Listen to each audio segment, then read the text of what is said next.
Lecture HSC English for today এই বইটি থেকে কমপ্লিটিং স্টোরি পড়া হচ্ছে। তো কমপ্লিটিং স্টোরি টাইটেল হচ্ছে an unforgettable moment in Alhaj Kaku's life, যে আলহাস কাকুর জীবনে ঘটে যাওয়া একটা স্মরণীয় ঘটনা, এটাই হচ্ছে গল্পের টাইটেল। তো গল্পের শুরুতে বলা হচ্ছে যে কাকু Muhammad was an ordinary man, যে কাকু মুহাম্মদ হচ্ছেন একজন সাধারণ ব্যক্তি ছিলেন। He began his life with great hardship, তিনি তার শুরুর জীবনে অনেক কষ্ট করেছেন। But was honest and pious, কিন্তু তিনি ছিলেন সৎ এবং ধার্মিক।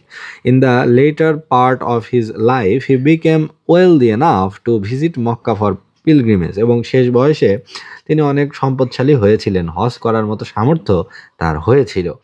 পিলগ্রিমেজ মানে হলো হজ করা, মানে হলো কোনো তীর্থস্থানে গমন করা, পবিত্র স্থানে, পুণ্য স্থানে ভ্রমণ করা। He managed to reach the holy mosque with a হজ কাফেলা, তিনি হজ করার উদ্দেশ্যে হজ যাত্রীদের সাথে তিনি যে মক্কা শরীফ সেটি ভিজিট করার জন্য মনস্থির করলেন। Unfortunately once he got aloof from his companions and began to cry sitting at a corner of the holy compound of Kaaba, যে কাবার পবিত্র চত্বরে তিনি যখন তার সাথীদের হারিয়ে ফেললেন হজ করার সময়, তখন তিনি এক কর্নারে বসে, কোনায় বসে কাঁদছিলেন। The pilgrims are very kind and cooperative to one another, pilgrims মানে হাজিরা যারা এখানে হজ করতে এসেছে, তারা সবাই এই লোকটিকে একপাশে বসে, এই বৃদ্ধ লোকটি কাঁদতে দেখে তারা সবাই একজন আরেকজন ছিল খুবই কাইন্ড, দয়ালু এবং সহযোগিতাপূর্ণ মনোভাব সম্পন্ন, এই জন্য তারা তাকে হেল্প করার জন্য এগিয়ে আসলো। Thousands of pilgrims live together, walk together and perform the rituals in the same compound at a time, যে একই সময় হাজার হাজার হাজিরা একই সাথে জমায়েত হয়ে হজ করে, চত্বর ওই এটা প্রদক্ষিণ করে, কাবা শরীফ প্রদক্ষিণ করে। হোয়েন দ্য পিলগ্রিমস ফাউন্ড কাকু মোহাম্মদ ক্রাইং, যখন সব হাজির দেখলো যে কাকু মোহাম্মদ একপাশে বসে কাঁদছে, they thought him to be a poor man, তারা মনে করলো তিনি হয়তো গরিব মানুষ, দরিদ্র মানুষ। হু ওয়াজ অ্যাট এ স্টেক, যিনি বিপদে পড়েছে, সংকটে পড়েছে। Many of them offered him money but he refuse to accept it, অনেকেই তাকে টাকার অফার করলো কিন্তু তিনি গ্রহণ করলেন না। People took him for a real Saint and tried to push A lot of money to his pocket, মানুষ তাকে মনে করলো যে টাকার অফার করছি তাও নিচ্ছে না, তাহলে ইনি হয়তো একজন আসল সাধু, সাধু একজন ব্যক্তি। এই জন্য তিনি মনে করলেন, বা পীর মনে করলেন, বড় কোনো ব্যক্তি মনে করলেন, মহৎ কেউ মনে করলেন। এই জন্য তারা কি করলো, যে তারা তার পকেটে টাকা গুঁজে দেওয়া শুরু করলো জোরপূর্বক। Within a moment his pocket was filled with a huge amount of money, কয়েক মুহূর্তের মাঝেই তার পকেট অনেক টাকায় পূর্ণ হয়ে গেল। He could not think what to do, তিনি যখন ভেবে পেলেন না এই টাকা দিয়ে তিনি করবেন কি। Fortunately his lost companions came back to him and he became very glad to see them, সৌভাগ্যবশত তিনি তার যে সহযোগীদের হারিয়ে ফেলেছিলেন তারা তার কাছে ফিরে আসলো এবং তিনি সেটা দেখে খুব আনন্দ বোধ করলেন। They also got surprised to find such a huge amount of cash with him, তখন তারা তার কাছে এত পরিমাণ টাকা দেখে তারা বিস্ময় বোধ করলো। Learning the story how he earned it, they suggested him to give away it to the beggars, তার কাছ থেকে এটা জানার পরে যে কীভাবে সে টাকাগুলো আয় করলো বা টাকাগুলো পেলো, তখন তিনি সাজেস্ট করলেন যে এই টাকাগুলো ওই লোকজন, তখন তার কম্প্যানিয়নরা সবাই বলল, যে সাথীরা বলল যে এই টাকা আপনি বরং ভিক্ষুকদের মাঝে দান করে দেন।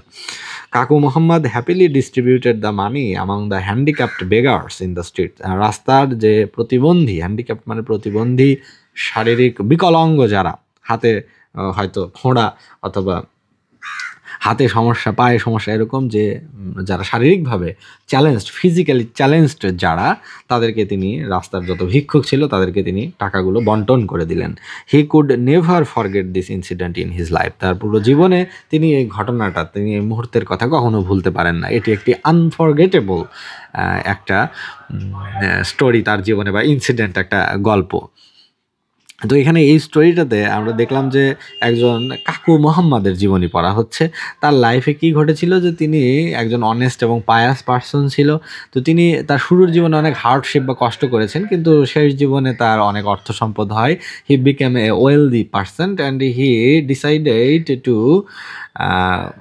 ভিজিট মক্কা ফর পিলগ্রিমেজ, এবং হজ করার উদ্দেশ্যে তিনি মক্কা যাওয়ার জন্য মনস্থির করলেন। তো তিনি তার সঙ্গীদের সাথে, কম্পেনিয়নদের সাথে মক্কায় গেলেন, কিন্তু somehow he lost his companions, ওদেরকে হারিয়ে ফেললেন এবং তিনি আউট অফ ডিসঅ্যাপয়েন্টমেন্ট, হতাশ হয়ে he started crying at the corner of the compound, ওই কম্পাউন্ডের মক্কা ওই কাবা শরীফ চত্বরের এক পাশে বসে তিনি কাঁদছিলেন। তো এটা দেখে অনেকে মনে করলো যে প্রবাবলি হি ওয়াজ এ পোর ম্যান, সে হয়তো একজন গরিব ব্যক্তি, দরিদ্র ব্যক্তি। তো এ ফিউ অফার্ড হিম মানি, কয়েকজন তাকে টাকা অফার করলো, but he refuse to take it, কিন্তু তিনি টাকা নিলেন না।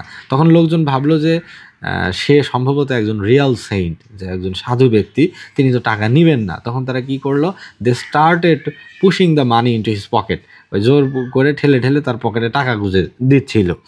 এবং উইদিন এ মোমেন্ট অথবা উইদিন এ ফিউ মোমেন্ট, কয়েক মুহূর্তের মধ্যে তার অনেক টাকা হয়ে গেল, তার পকেট ভর্তি টাকা হয়ে গেল। এবং ফর্চুনেটলি তার যারা লস্ট কম্পেনিয়ন ছিল তারা সবাই কেম ব্যাক, এবং হি became very glad to see them, তাদেরকে দেখে সে ভীষণ আনন্দিত হলো। এবং যখন তারা জানলো যে সে টাকা কিভাবে পেলো, তখন তারা সাজেস্ট করলো যে আপনি এই টাকা গরিবদের মাঝে বিলিয়ে দেন। তখন কাকু Mohammad happily distributed the money among the handicapped beggars in the streets, রাস্তায় থাকা যারা প্রতিবন্ধী ভিক্ষুক ছিল তাদের সবার মাঝে টাকা বিতরণ করে দিলেন। He could never forget this incident in his life, তিনি তার জীবনে এই ঘটনা কখনো ভুলতে পারেন নাই।